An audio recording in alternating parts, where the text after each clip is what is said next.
Hi అండి. నేను చెప్పాను కదా లాస్ట్ వీక్ నేను మా హస్బెండ్ లోకో పైలట్ ఇలా కొంచెం పనిష్మెంట్ ఇష్యూలో మేము సఫర్ అవుతున్నాము. శాలరీస్ లేవు అని. సరే 2 వీక్స్ బ్యాక్ మళ్ళీ సెకండ్ టైం వెళ్ళి నేను రిక్వెస్ట్ చేశానండి సీనియర్ డిఈ సార్ని. అంటే మా హస్బెండ్ రన్నింగ్ స్టాఫ్ అనమాట, అంటే డ్రైవర్ లోకో పైలట్. ఆయన ఒక 3.5 years నుంచి మెడికల్గా సఫర్ అయ్యారు. మెడికల్గా సఫర్ అయిన తర్వాత నేను ఎలాగైతే బాగా చేయించుకొచ్చాను అనుకోకుండా మరి ఏం జరిగిందో ఏమో తెలియదండి. సరే మీకు అంతా తెలుసు, నా వీడియోస్ ఫాలో అయితే 2 వీక్స్ అయిందండి నేను ఆఫీసర్ని కలిసి. ఎందుకంటే రన్నింగ్ స్టాఫ్ని అందరినీ హ్యాండిల్ చేసేది సీనియర్ డిఈ సార్ అనమాట. అంటే ఇప్పుడు సీనియర్ డిఈ అంటే డివిజనల్ ఎలక్ట్రికల్ ఇంజనీర్ అనమాట. ఆయన దగ్గర వీళ్ళంతా అప్ టు డేట్గా ఉంటారు. అంటే వీళ్ళు కొత్త టెక్నాలజీ ఇలా వచ్చింది అలా వచ్చింది ఎలా వీళ్ళకి చెప్తూ ఉంటారో వీళ్ళు అందరూ రెస్పాన్సిబుల్ పర్సన్ లీడర్ ఈయన అనమాట. ఈయన దగ్గరికి వెళ్ళి నేను సెకండ్ టైం నేను రిక్వెస్ట్ చేశానండి. ఫ్యామిలీ పొజిషన్ ఇలా ఉంది, నా పిల్లలు అక్కడ చదువుకుంటున్నారు, ఇబ్బంది పడుతున్నారు. సరే ఏదైనా ఏ పనిష్మెంట్ అయినా మీరు నేను పెట్టుకున్న అప్పీలు మీరు ఏడిఆర్ఎం గారికి ఫార్వర్డ్ చేస్తే నేను అక్కడ కాళ్ళు పట్టుకుంటానో, అక్కడ ఏం రిక్వెస్ట్ చేస్తానో, బతిమలాడతానో ఛాంబర్లో, నా విషయం నేను చూసుకుంటాను. అసలుకి సీనియర్ డిఈనే మేము పెట్టుకున్న అప్పీలు పైకి ఫార్వర్డ్ చేయట్లేదండి. అసలుకి ఏం రాజకీయమో తెలీదు. శాలరీ లేకుండా ఒక ఎంప్లాయీ 4 months ఎలా బతకగలడండి? మొత్తం క్లోజ్ చేసేసేసాడండి సర్వీస్ రికార్డు.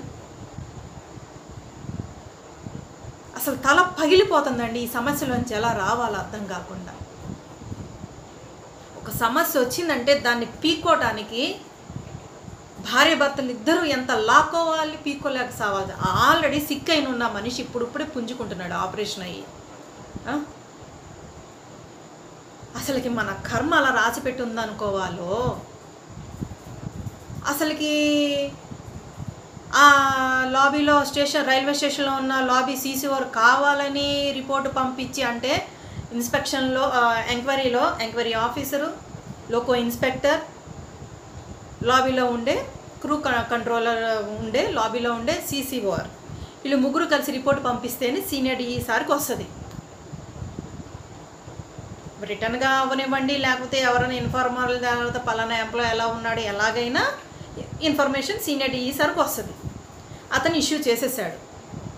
అసలు నా హస్బెండ్ది స్పాడ్ కేసు కాదు, ట్రైన్ పడేయలేదు, ఏ యాక్సిడెంటు చేయలేదు. అసలుకి అయ్యో 3.5 years నుంచి అసలు మెడికల్లోనే ఉన్నాడండి.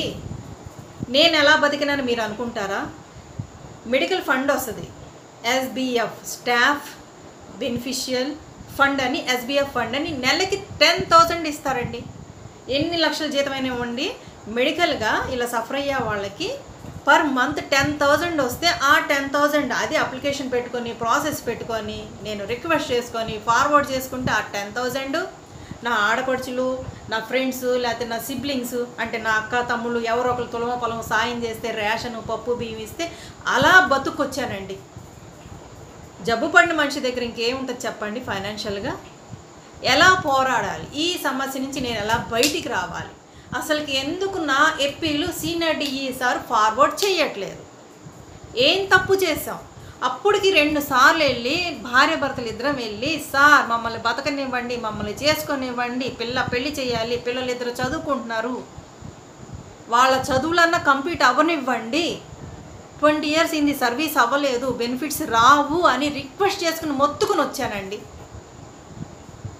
ఒక ఆఫీసర్ దగ్గరికి ఒక ఎంప్లాయీ రిపోర్ట్ వెళ్తే ఇంత సఫర్ అవ్వాల్సి వస్తుంది. నేను ఎందుకు ఇంత మాట్లాడుతున్నా అంటే, ఏ ఎంప్లాయీని అవనివ్వండి, చాలా జాగ్రత్త సుమా.